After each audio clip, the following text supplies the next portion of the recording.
everybody. What's up? Welcome back to The Secret Place. We are happy you are here and watching and tuned in or streaming and listening. What all up? the things. I'm Rebecca Arazo, and this is my husband, Ilder Arazo. That is my name. And we are back with an energy drink. One singular energy drink, because I didn't get you one today. So we went back to the OG, the basics. Ghost energy drink, the red berry. You know, just like what the color red is supposed to taste like. This is it. Is like red Sponsor us, Ghost. Is red like basically cherry? No, I don't know. It just is red. So we're gonna rate it together? Yeah. Oh, okay. So this is my favorite, so it's gonna be high.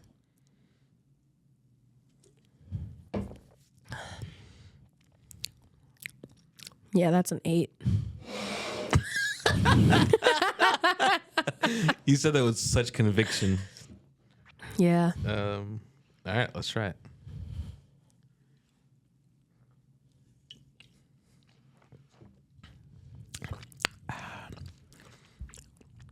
It tastes like it's good, actually. Very good.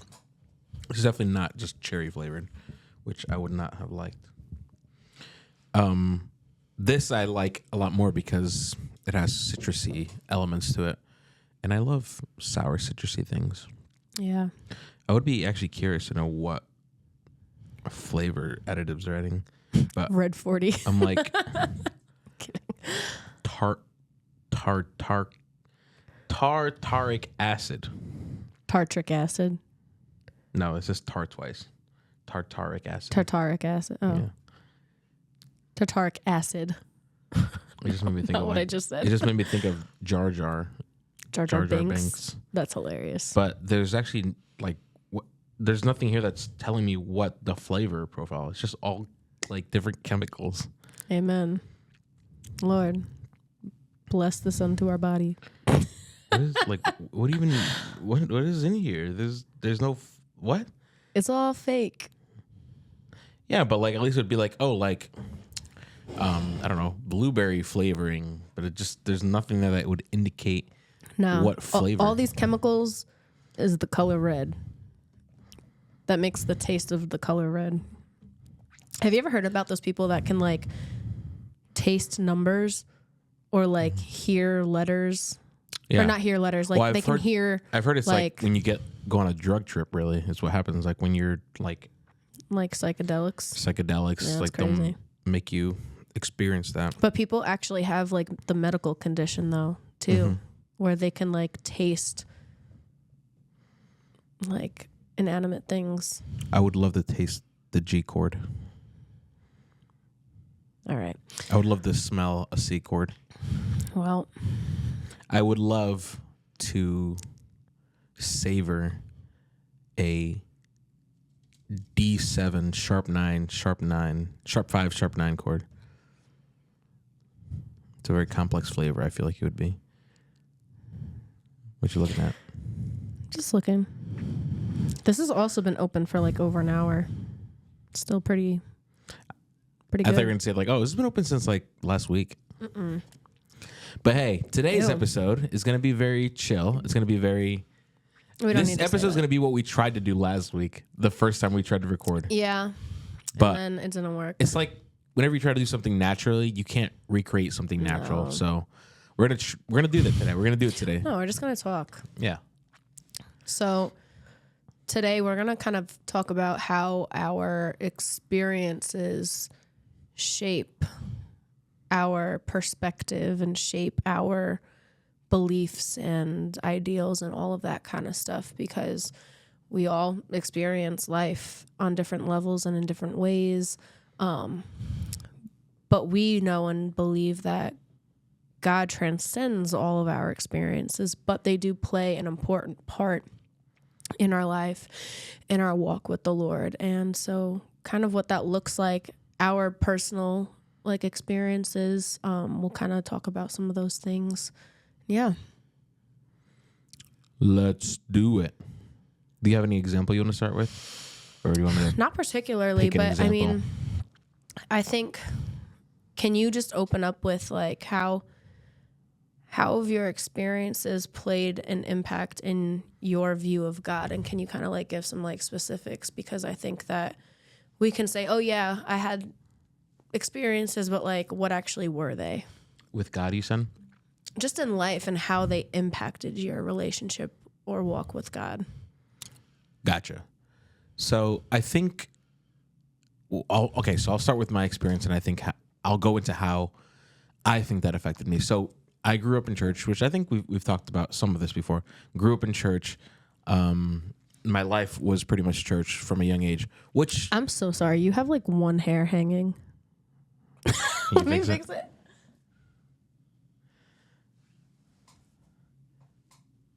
I'm glad you fixed it because I feel like there have been multiple times where I'll look at the footage afterward and I'm like, why did my hair look like that? And you didn't fix that. You didn't say anything. You're like, it looks fine. Sometimes I just don't notice it, I guess, in the moment. But yeah, like you were saying. Yeah, my experiences. So grew up in church, but of course, with anyone that grows up in church, God has to become, your journey with God is still your own. You can't just go based off of your parents' relationships or your guardian's relationship. It has to really become your own. So that being said, I was very familiar with the ideas of the Lord and ideas of what church is supposed to be. So I always had that in the back of my head. Even when it came to new church experiences, you kind of start to see where different churches are different, but you also see where they're kind of the same at the same time. So I feel like I was fortunate enough to be able to experience different, you could say cultures, but different also, we'll just stick with cultures, different cultures within church.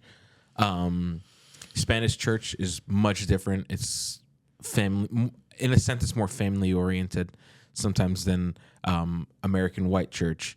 And that's just because, sometimes the Spanish churches are smaller.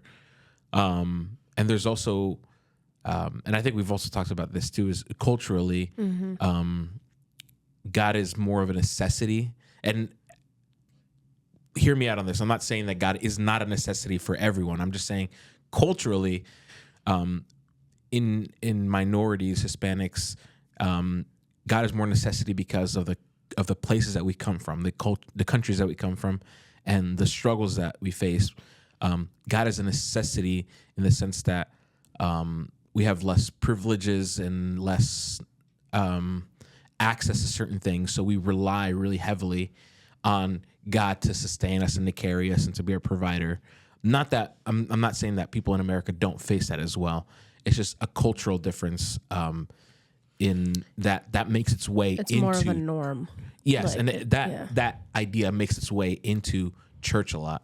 So the whole family oriented is people supporting each other and always really looking out for each other. Again, not that doesn't happen in American churches, but it's more prevalent. So having that experience and then coming into an American church where everyone is more to themselves, people value privacy way more. Not a bad thing. It's just different cultures. It allowed me to explore different elements of myself even. Like, I just felt like I had to be a certain way because that's what I grew up in. But come to realize that I actually, like for myself, I really do enjoy privacy to some extent that you don't always necessarily not have, but choose not to have in Hispanic churches. There's more elements of privacy that and that's obviously subjective. That's each person has their own thing. So these are the things that shaped me. But also seeing the value in how Hispanic churches do approach that too, and that's why I feel fortunate to have been exposed to different things. So that's kind of shaped me as a person because I see how God's word supports some of these things that churches are doing culturally, and God is calling us to actually do a lot of those things with our fellow brothers and sisters in Christ. so that's kind of a brief synopsis. I don't know if that's kind of what you were looking for, Yeah. but I mean, like, can you like pinpoint or remember like specific like memories that you have where either looking back or even in that moment you're like, wow, I didn't realize how much this impacted like my view of God, like a specific experience yeah. or situation. So I think more than specific instances for me, I feel like I've just been on a more, I don't know how to say this. It hasn't been like one big thing. It's just been smaller things that all of, when I put them all together, they all just affirm these ideas. But I like, have. what are they? Like, can you give an example? Yeah. So I can go back to I'm gonna go back history, and then you'll see the development of my psyche as I go. So even as a kid, like the benefits of seeing my parents have relationship with other people. So and this is very, we're not really into the meat of the word. We're just talking about the benefits of church in general and how this helped me get an understanding of God as a whole. God creates church with the intention of there being a support group for believers. And I saw that as a kid. Like, there was always people around our house. There was always people from church. We would always go after church. We would go get food. We would have hangouts. And that church gave that to us in the sense that it gave our family community. And and from that community, I have like a lot of core memories unrelated to my experience to God, but just as a kid, like every kid has some core memories that they have. Like, you know, some of those from those friendships that my parents had came some of my friendships as a kid too. Some of my closest friends as a kid were from church, and you know, I have plenty of stories to tell there. Almost cut my finger off with a machete, doing dumb stuff like that. Church friends. Yeah, exactly. But I can see how, because of what God set up, I can appreciate why He did it, and it gives me a greater appreciation for, you know, when God sets something, now I understand the value. Yeah. And even if there's something else that He's commanding me to do, and maybe I'm hesitant to do it, I know that because of my past experiences, He's trustworthy, and there is value in the things that He asks us to do. So even if in the moment I feel like this is kind of annoying, kind of boring, or I don't really want to do this, I know that there's value in still, value in doing it, because there's something He wants to put in me or give to me, spiritually or physically. So, you know, that in itself, that's one example of how from a young age, some things started to kind of affirm my belief and really point me towards the God of the Bible. So that's kind of like a very small thing to say as a kid, right? Going into more like, I guess you could say like teenage years. Yeah. That was around the time where I started to serve and started to learn instruments. So I'm glad that I was part of a church that really affirms using musical expression as worship to God, because obviously there are churches out there that stray away from them. There are churches that are more liturgical, where they really focus on the reading of a word. But, you know, there's so many different churches that, you know, do things very differently according to their doctrine, their deans, whatever, however you want to call it. But so for me, what I really appreciated was that God through His word allowed us to express our creativity, right? So that in itself is another, to me, it's a proof almost of the existence of God. A God who creates everything gives His creation the ability to also, in a sense, you know, be like Him in His image, in the sense that now we are able to be creative, you know? And that makes sense to me. That really, to me, fits very well. You know, it fits, if we could say, in the story that God is setting up for us. It fits like a God who creates, allows His creation to also be creative, and gives them the mind and the ability to do these things. That works perfectly well for me. So that even that, in its sense, that's also affirming my my faith in some way. So obviously, as a kid growing up, obviously there were challenges with, becoming a musician, learning, having to put time in, but the payoff of being able to serve God in a way that I didn't even realize at the time was really my calling. Mm-hmm. But because God had set it up, I came to a place where I could even unfold my potential and to really unravel what God had placed on the inside since before I was born. Really, that what He had really called me to do. So that in itself is great. And then I guess coming to my present time, my quote unquote older years, although we're still pretty young, would be my appreciation for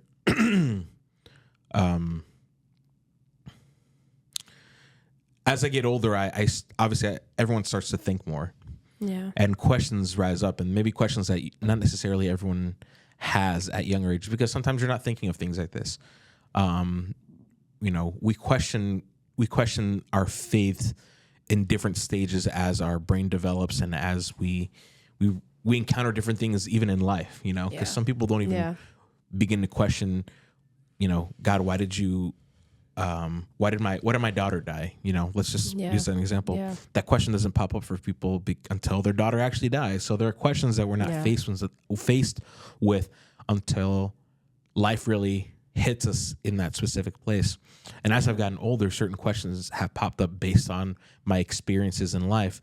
And what I've really come to realize is that God has an answer for every question I have. Yeah. And that in itself is also like impressive in the sense that the Bible was written 2,000 years ago, and it's still applicable to my life today. It still answers all the questions I have today. That is even more further proof of just affirming my faith in God. And, obviously not to say that there aren't challenges along the way, but these are just examples. And even as I've been studying other religions, in the sense that I'm just a learner. Looking to convert? No. I'm a learner. I like to learn about everything. Yeah. And then when I start to learn something, I learn everything there is about it that I possibly can. Yeah. And obviously to an extent where it's possible to learn everything, but or I should say it's impossible to learn everything about one thing, but as much as I can, that's really been it's been really eye-opening for me as I listen to debates and obviously these people that are debating from a different religious standpoint, there are things in their life that led them to the place where they are too. Yeah. But to see how sometimes how we can all reach a destination point so differently. Yeah. And sometimes that's why you can't always, the Bible tells us to not really rely on our flesh. We can't trust our flesh. And even the Bible tells us that the heart is deceitful above all things. Yeah. So there's a point where we can't necessarily rely on our experiences to dictate us what to do with our lives, but our life experiences can help point to God. And when we seek God, then we find revelation, and there we find answers, and there we find peace, comfort, whatever we need in that specific situation.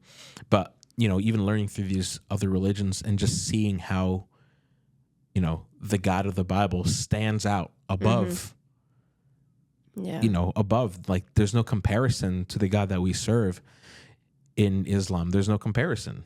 Allah is not the same God. He's nowhere near the status of the God of the Bible.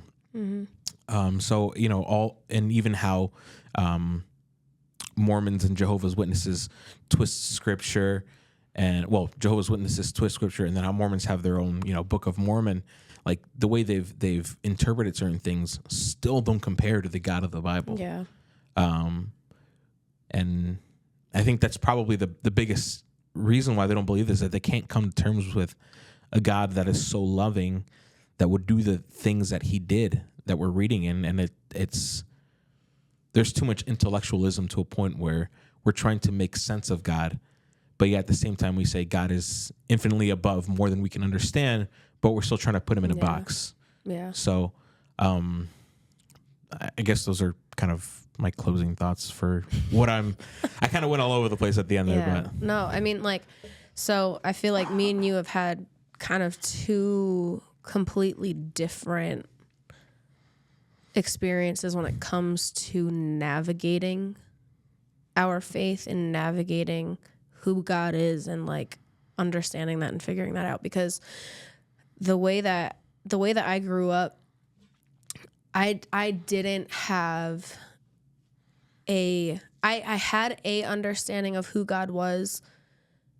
I did know like a decent amount of like who he was supposed to be, but my experiences negated that for me for a very long time. Like I remember so many different points in time. I had gone through so many different things by such a young age that like my view of God was very skewed. Like I knew who, like, okay, in theory he was supposed to be, or like who he is for other people, but like I had just gone through so much and like experienced so many like different struggles, and just like I remember being in 6th grade, like being suicidal, like just so out of my mind, depressed, on medications that made me feel worse. And like I used to like vent to to my one cousin that like I was like the closest with, and like it's crazy like thinking back on that time, like how dark of a time period that was and like how long that lasted. But like even like through all of that time though, like I knew I was going to church, like my family would go to church. But again, even then, like we had a completely different experience with church, like than you did. Like we would do, you know, we would fellowship a little bit, but like, you know, we lived farther away. Like we weren't like, we would usually just then go back home, like right after service. And then even there, you can just see the cultural difference. And that's the cultural difference too. And, not to say like one is right or wrong or better than the other, but like, you know, there was just a completely different familial experience. So like for me, I felt like, God, you're not here, even though he was. And now like as I like reflect over all of the different time periods like in my life, like I can see him like now, but it's like when I was going through different things, like my experiences was that I was isolated, that I was completely alone, that nobody understood. And I think that part of probably why that lasted so long is just because I didn't truly realize, or I didn't understand, or had maybe like been exposed or had the revelation like as early as ideally it would have been, that like God, it truly is with you at all times. Like he is right there. And so I just remember being in such a dark place and just kind of being like, oh, well, I guess it's just me, myself, and I here. Like, and so that played more of a role, even once I did finally understand, like, yeah, no, God is really here. Like he is with me through everything. Like he's not leaving me. He's not forsaking me. But still my experiences were dictating my actual belief of that though. Like in practicality and application, because it then trickled into like, well, it's just, I'm just alone though still. Yeah, God's with me, but I'm actually alone though, because like, like I have to figure this out on my own, or I have to just get through this on my own, or I have to, you know, like the weight of everything is just fully on me. And it's very toxic to think that way. And so I didn't understand, like I had head knowledge of who God was supposed to be, but because of just so many different experiences of like not being able to trust people, not being able to open up to people, not being able to, and not because I didn't want to, but because like I had, and then I had horrible experiences, like, and just not being able to give up control, because when I felt like I did, it always wound up screwing me over. And so like I was holding on to all of these things for so long, and they were all shaped by my experiences in life. And it took so long for me to actually see and understand and trust that no, God transcends all of our experiences. Like, no matter what my experience was at home, or whatever my experience was with my friends growing up, or whatever my experiences were in like relationships or situationships or all of that kind of stuff, all of that, yes, it is validated. It happened, but it doesn't mean that God isn't good, and that he wasn't there the whole time, actually still protecting me, and still, like, even though I experienced a lot, it could have been a lot worse. Like, it could have been so much worse. And like I remember, oh my God, I remember living in foolishness. And it really was just out of a place of deep hurt and pain. So I would just kind of, I was smart. I would always like pride myself, you know, I'm getting into shenanigans, but like, at least I'm being smart about it. Like, I got a good head on my shoulders. Like, I'm not trying to be a bad kid. I'm not trying to get into trouble, but like, I'm also just trying to escape the only emotions that I feel, which are pain and anger, or nothing. And I just want to feel something. Right. So like, I remember, you know, in middle school, me and my best friend, we would go to the ice rink. We would do the Friday night DJ skate. And like, let me tell you something. We did that every Friday. And there are people of all ages there, right? Yeah. I remember foolishness. We would meet people there, and at this point in time, you know, most people would go for my best friend. So that was always like, I was like, whatever, it's fine, whatever. But at the same time, like, I just always wanted to be married young. So I'm just like, dang, would someone just like take an interest in me? Like, for once, people would like come, like a guy would come up to me, whatever. I would be like excited, like, oh, wow, they're approaching me. Like, oh, is this like finally like it? And then be like, yeah, like, do you think you could give me like your best friend's number? I'm like, bro. So like, I was already, you know, dealing with a lot of just like pain and rejection and like just other things like from outside of those types of things. Right. But then like those little they're silly things, but like when you are young, when you are genuinely deeply like in pain and hurting and just like upset at like what is happening in life, like those little things, like they actually add real fuel to a fire. For sure. So anyways, so I would engage in like situationships with guys that were way older. Because I'm like, well, this is the option. Like, and you know, I genuinely was going into it with, I want to find the person I'm going to marry. Granted, no one else was thinking about that. And, you know, I did have boundaries. I did have a standard, and it was better than any guy, other people that were, you know, around my same age, and you know what they were interacting with and doing. Like, you know, I always was a little bit more on the conservative edge, but at the same point, like, yeah, I'm on a little bit more of a conservative edge, but like you're 13 talking to someone who's 17, like there's something wrong with that. And on both ends. And granted, like I always like chalked it up to, because it was true. Like, all my cousins are older. I was very mature. Like I thought older, like, and honestly, like I didn't really relate well to people that were my age, because like I grew up around older people. But that wound up backfiring a lot of the times, because then I would get into these like situationships, and like it was not safe. Mm-hmm. And I was like, well, yeah, like, well, I'm never going to go like anywhere alone with them. Like, you know, there's always people like around here, like just so many different things. And it was all coming out of a place of, I was just deeply hurting.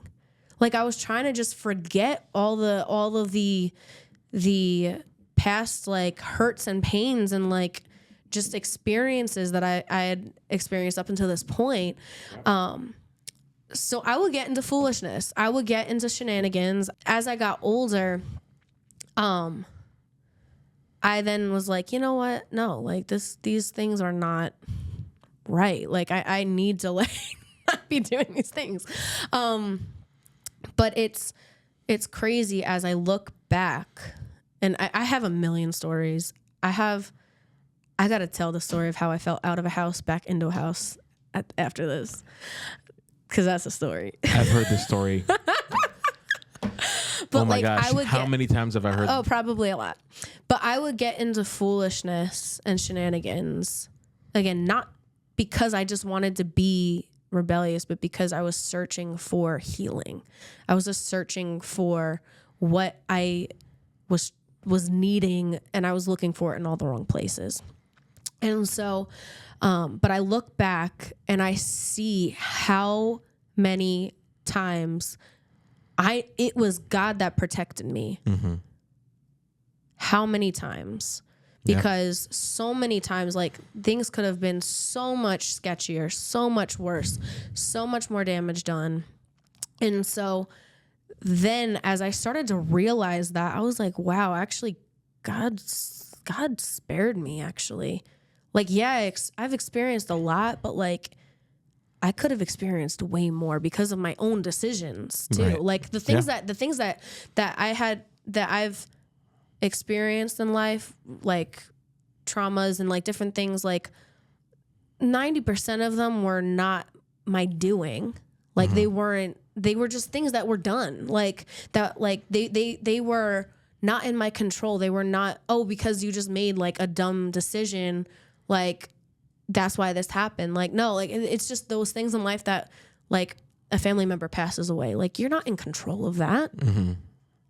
Like, so those types of things. But then, you know, there were the other times where, I would make a dumb decision and then there would be repercussions and consequences of it that would then, cause me more hurt and pain. But it's like, that was self-inflicted. Yeah. But like when I look back and just see how God protected me and preserved me, and even from myself, like, cause I was suicidal multiple times in my life, like not just once, like my mom will tell you, like, by the time I was like 4 years old, she was like, why is my daughter depressed? Like, this isn't normal. Like, you know, there was always like a very strong, like, attack against literally my life. Like, and so just seeing God's hand protecting me, and just when I didn't even realize it, when I didn't know it, when I didn't ask for it, because yes, I grew up in church. Like I would come to church and I knew the things to an extent, but like, my faith was at a very baby stage for all of that, like all of my like adolescence growing up, like, and so, that it shaped though for a while, like how I viewed God. And I've said this before, like I had to like surrender like the trust issues that I had with God because my experiences shaped that. Like I had to surrender like my disappointment in God. It wasn't actually disappointment, but like what I thought was God disappointing me, because my experiences shaped that. And so I was just like, oh, well, this is just God not coming through. Like, you know, those types of things, when ultimately he's always working and he's always looking out for us, and he's always, you know, we tie his hands a lot of times because we don't invite him into the situations. That's exactly what I was going to say. So that was what was disappointing me. It was because I didn't invite him into the situation, because I didn't trust him enough to invite him into the situation. And so all of those things were shaped by my experiences, and it took it took just getting to like that final breaking point of like, this is not working.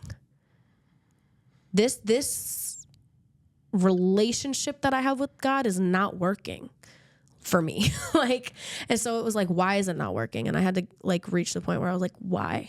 It works for other people. Why is it not working for me? It has to be something then on my end. Mm-hmm. And I think that's even a point where a lot of people are looking for God's end to change when it's really like he's already doing the things. He's already done the things, and in perfection.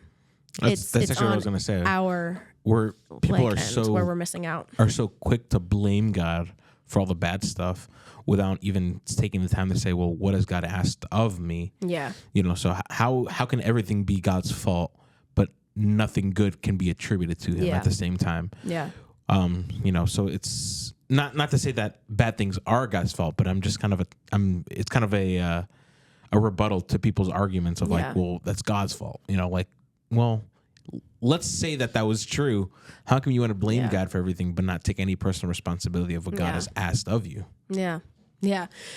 And so, my experience compared to your experience is like polar opposites from that standpoint. But I think also that what we can see though is our one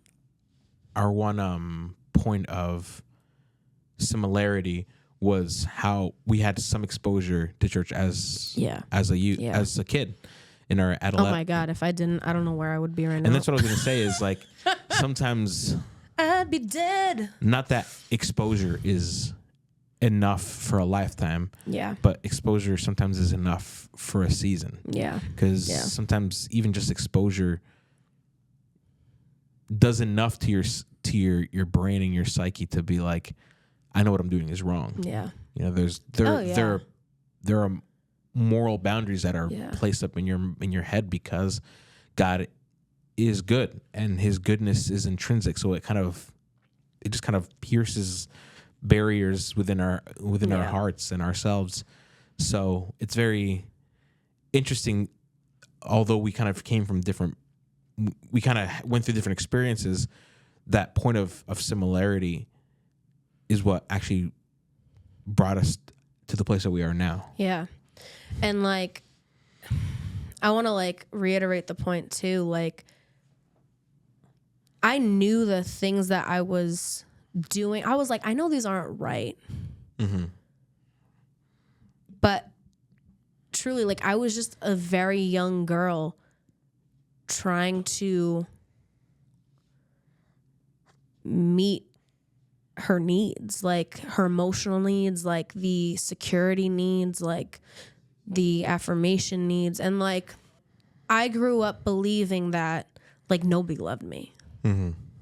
Like that was just how I perceived everything up until like that point in time that like, so I had like a lot of backwards thinking in the ways that I would then approach things. And I wasn't like, oh, I'm not trying to like pursue like all these guys, but like, again, the rare chance that they would like glance over my way, I would be like, oh, maybe this is like the one.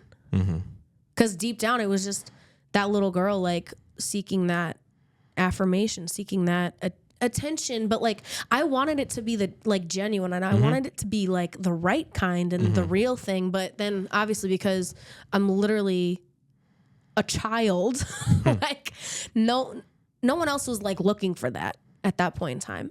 But I knew that the type of like love that I was looking for was the right kind of love, but I was looking for it at the wrong time in the wrong places.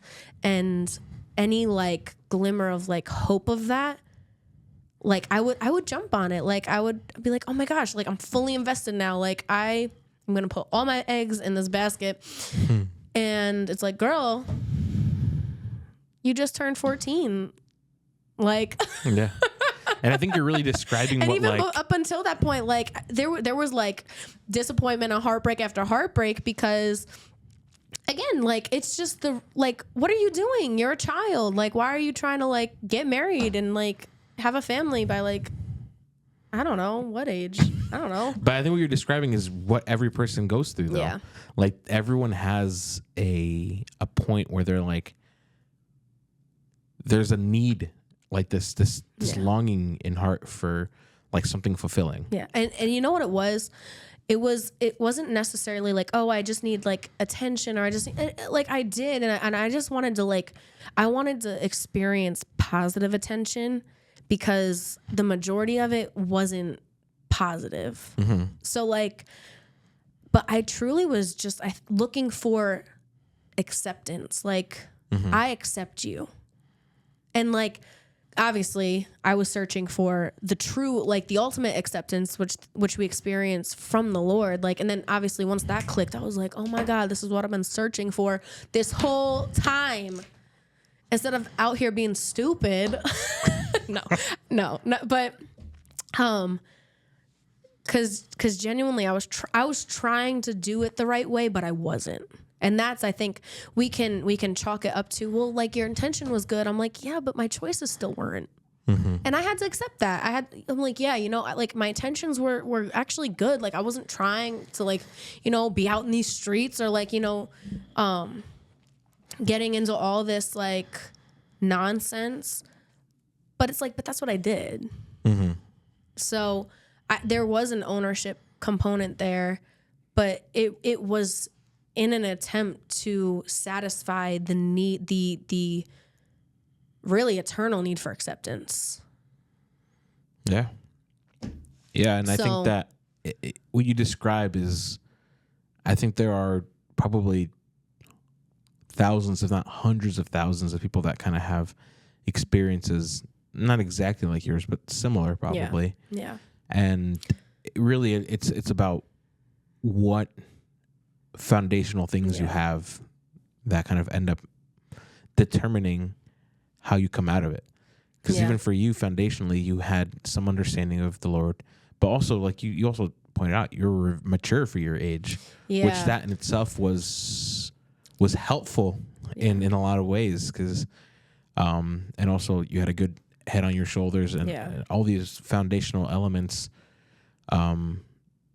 really can determine how people end up coming out from tough situations, like really like painful and traumatic experiences. Yeah. Well, because I jokingly say this, but I'm like, I feel like I experienced what most people experience between like their high school and college years. So those 8 years, I literally experienced before I was 14, like 14 and 15. Because, and a lot of those experiences, unfortunately, like I became a statistic, like, which sucks, but like it's the truth of what happened. And so, I could look at that and be like, oh, well, I'm just like another statistic, or see, like nothing's good in the world. Like I could have had my heart so hardened to the point of no return. It was very close at one point, but like this speaks to the kind of the commonality that we have of that we did grow up in church though. I grew up, whether I was paying attention or not, hearing the word of God, exactly, seeing the things of God. And that's what that's truly like what I believe what kept me, so that I didn't go a lifetime and then finally like encounter God, or never encounter him. Yeah. No, because truly, like honestly, like I shouldn't be here right now. Like it's a miracle that like I didn't follow through on certain thoughts and idealizations, or that something didn't happen to me at one of the sketchy times. Like I was just out, like, and so, and that's to go to show that like when you raise your children up in the things of the Lord, when they grow old, they will not depart from it. Like my family did the best that they could to have us in church, to instill biblical principles in our life. And granted, like nothing was like perfect, but like that was the reason. And also, like, because God has plans for our lives. And so there was a reason why things unfolded the way that they did, and why, you know, the enemy tries to unfold things as he does in our lives to deter us from that. But yeah, being in the church at a young age, like, I comprehended what was happening. Like, I did, like, again, it was head knowledge. Like, I knew it. It just hadn't been made real for my life yet for a long time. Yeah. So The devil works hard, but God be working harder. yeah. So It was good. yeah. That was a very deep episode for y'all. Are we doing rate that song or? Oh yeah. Okay, hold on. I gotta do my little scroll. You say something while I look. Well, Rebecca finds the song that I most likely will not know. I mean, she could pick a song that I know, but she's probably not going to do that. Tell me if I'm wrong. Oh man.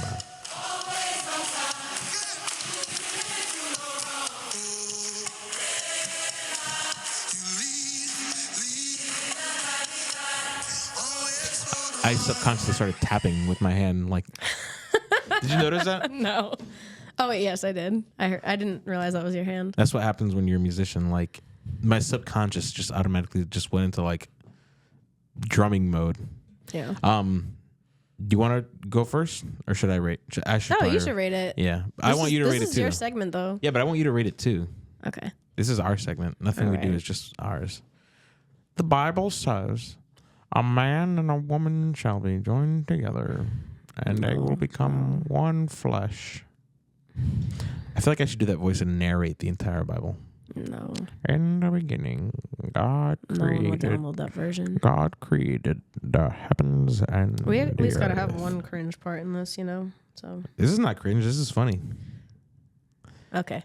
What's cringe for one person is funny for other. Just how one man's garbage is another man's treasure.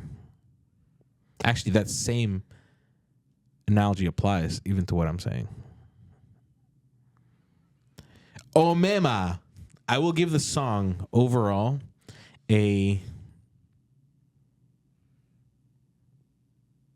9.2. Wow. It's a good song. I like it. That's our highest rated song ever so far. You're indeed. Yeah.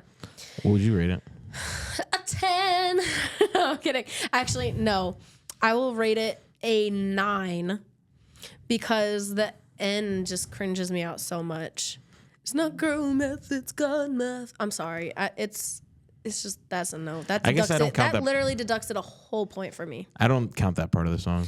No, I do because they left it in there. So, but Yeah, but the reason they didn't, the reason I I feel don't like it'd count be it, 10. the reason I don't count it is because I always end up going to the next song before the song is over, just because the song is so long that I feel like most of the time I'm like, I got it, and then I go to the next song and I don't ever get to that part. Yeah, so it would be a 9 for me. But come on, ba like Yeah, no, that part I'm fine with, but I like it. It's a good song. 9.2. Girl math, it's God math. I'm like, yeah, why did you bring that? No one's gonna know what that means in 20 years. That's not true. Okay, are there 20-year-old memes right now? No, memes weren't created 20 years ago. 20 years ago was 2004. That's crazy. 2004, actually. I was 6 years old, and I remember nothing when I was 6 years old. Really? Yo, I have memories from like 2 years old. So here's the thing. I have memories from my childhood, but I couldn't tell you like, oh, this is a memory from when I was 2 years old. This is a memory when I was 3 years old. This is a memory from 4. I don't have that separated in my head. I just know that it's like early childhood. Oh, I do. I remember when maybe I was... Maybe that's the year I peed my pants when I was 6 years old. So maybe I have oh my God, I never told me... I never told the story of me falling out of the house and back into the house. On the next episode. Ugh. This episode's already long. It's a wild one. All right. If you guys want to hear more crazy stories of when I was a heathen, come back for the next episodes. And we will just keep telling more stories, or I will keep telling more stories. And if you want to hear me do more funny jokes, subscribe, hit the like button, share it. Yeah. All right. Well, we hope you guys enjoyed this episode this week, and we'll see you on the next one. Peace.